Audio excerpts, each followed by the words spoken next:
চলেন আজকে গ্রাম আর শহরের মানুষের ভিতরে একটু পার্থক্য জানি।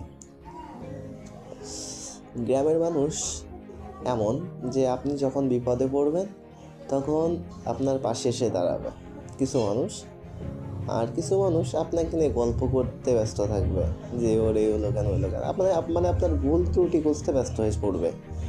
আবার শহরের মানুষ এই ক্ষেত্রে কী হবে, আপনি মারা গেলেন না কি করলেন এটা তারা ফিরেও দেখবে না, সে আপনার পাশের রুমের লোকজন যেই হোক না কেন।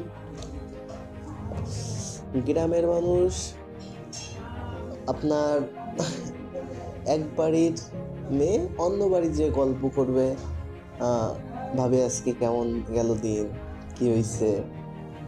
শহরের মানুষ আপনার দিকে ফিরেও তাকাবে না।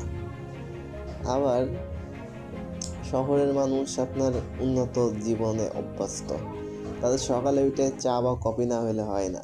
কিন্তু গ্রামের মানুষ সাদামাটা, সকালে উঠে কি পান্তা ভাত, এর ভিতরে কিন্তু আলাদা একটা ফিলিংস আছে।